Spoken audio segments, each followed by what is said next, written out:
Hello dear students, welcome back to my channel physics SBC electrostatics का एक question. A charge particle of charge q and mass m release from rest in uniform electric field E neglect the effect of gravity. The kinetic energy of the charged particle after time t second is solution. सबसे पहले एक आप uniform electric field बनाइए। तो सबसे एक uniform electric field draw कर लेते हैं। That means constant electric field. तो ये एक यूनिफॉर्म इलेक्ट्रिक फील्ड बना लिया हमने। ये एक कांस्टेंट इलेक्ट्रिक फील्ड है आपका। इसमें एक चार्ज पार्टिकल है, चार्ज q है और मास m है। उसे रिलीज किया है, मतलब इनिशियल वेलोसिटी 0 है, फिर उसे रिलीज कर दिया। फिर कह रहा है वो कि release from rest in uniform electric field, neglect the effect of gravity, kinetic energy of the charge particle after t second. तो आफ्टर t सेकेंड बाद देखो, इस पर जब चार्ज पार्टिकल को हम कांस्टेंट इलेक्ट्रिक फील्ड में रखेंगे तो इस चार्ज पार्टिकल पर एक फोर्स लगेगा एफ ई बराबर क्यू ई, और इस पॉजिटिव चार्ज पार्टिकल है तो फोर्स इलेक्ट्रिक फील्ड की डायरेक्शन में लगता है।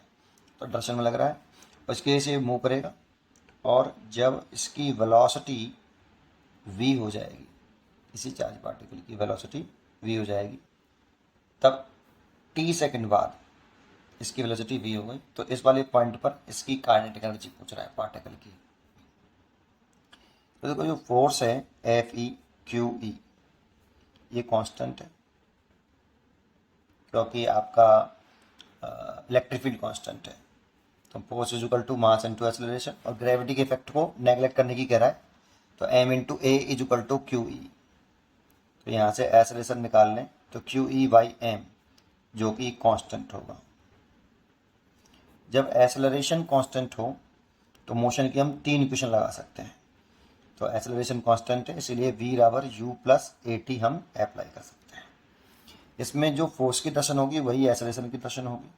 इसे इसकी स्पीड बढ़ रही है ना, एक्सेलरेट हो रहा है चार्ज पार्टिकल, तो वेलोसिटी v निकालना है, इनिशियल वेलोसिटी 0 है, और acceleration Q E by M है, और टाइम t। तो वेलोसिटी निकल आएगी कितनी, Q E T upon M. इसीलिए kinetic energy of the charge particle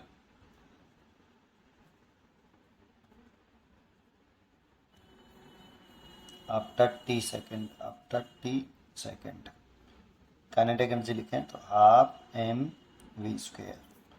तो हाफ एम वी की वैल्यू पुट करते हैं, ये इसका स्क्वायर करेंगे तो Q square E square T square over M का स्क्वायर, एक एम से एक एम कैंसिल हो जाए, तो Q square E square T square upon 2m, इतनी काइनेटिक एनर्जी होगी। इसीलिए इसकी जो चॉइस होगी वो बी, चॉइस इज करेक्ट। पढ़ते रहिए और खुश रहिए। Thank you.